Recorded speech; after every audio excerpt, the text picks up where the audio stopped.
I will now turn to Mr. Mather for 5 minutes. Chair Hageman, Ranking Member Hoyle, and committee members, the Lower Snake River dams provide millions of Americans with reliable, clean hydropower, keep energy costs low, provide valuable irrigation and cargo movement, support municipal water and wastewater treatment facilities, and have contributed to the establishment of an important recreation economy. My name is Clark Mather, and I'm the Executive Director of Northwest RiverPartners, and for those reasons, we strongly support the Defending Our Dams Act, H.R. 2073. Northwest RiverPartners represents the millions of people in the Northwest who overwhelmingly support our hydropower system.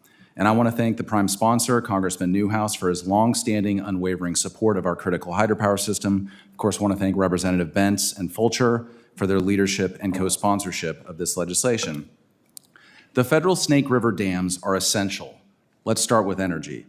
Many states have experienced rolling blackouts due to energy shortages during extreme weather.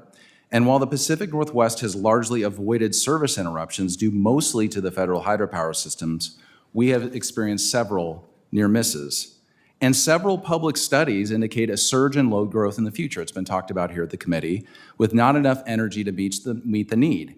In 2025, the Pacific Northwest Utilities Conference Committee projected that electric usage in the Pacific Northwest could grow more than 30% during the next 10 years. These studies assume that the Columbia and Snake River dams remain operational.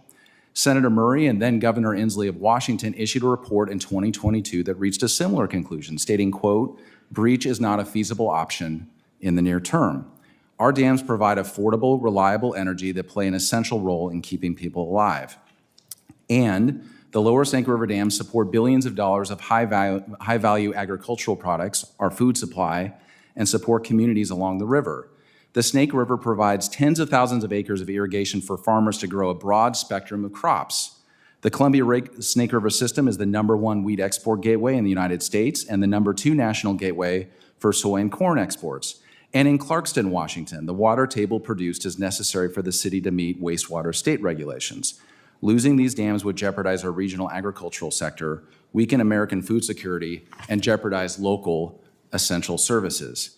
And importantly, the Snake River dams are supporting stronger fish returns, and we are proud to share that story with this committee and all Americans. According to publicly available data compiled by the University of Washington School of Aquatic and Fisheries Sciences, 21st century average salmon and steelhead returns are higher at each of the 4 Lower Snake River dams when compared to each of their respective first years of operation. I will focus on Lower Granite Dam, the most upstream of the 4 federal dams on the Lower Snake River. Fish that return to Lower Granite Dam are passing their 8th dam after leaving the ocean. They have navigated a river filled with predators, including growing bird populations and sea lions.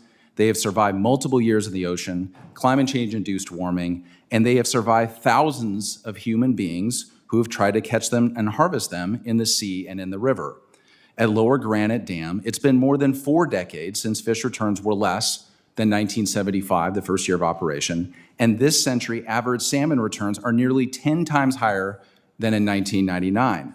This progress is built on billions of dollars of ongoing electric ratepayer and federal investment to support state-of-the-art fish passage technologies and at these facilities, hatchery upgrades and habitat improvements.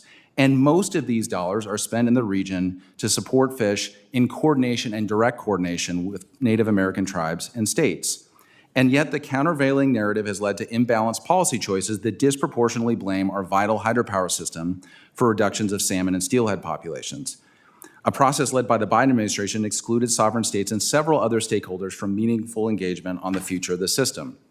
In June, the president announced the withdrawal from this lopsided and flawed agreement. We welcome the current administration's acknowledgement that this politicized agreement between the former administration and only a fraction of impacted sovereign entities and other stakeholders inappropriately devalued our multi-purpose hydropower system. We at Northwest RiverPartners believe now is the time to come together to identify sustainable, effective solutions that protect salmon and maintain our invaluable hydropower system in the Pacific Northwest. This includes a vital initiative led by several sovereign tribes and a $200 million ratepayer investment, which Northwest RiverPartners unanimously supports, to study reintroducing salmon into truly blocked areas above Chief Joseph and Grand Coulee dams. On behalf of the millions of people we represent, Northwest RiverPartners urges the committee to pass this legislation so we can focus on continuing progress to recover salmon while maintaining our regional economy. Thank you, Chair Hageman, Ranking Member Hoyle, and the committee. Thank you for inviting me to testify today. I'm happy to take any questions.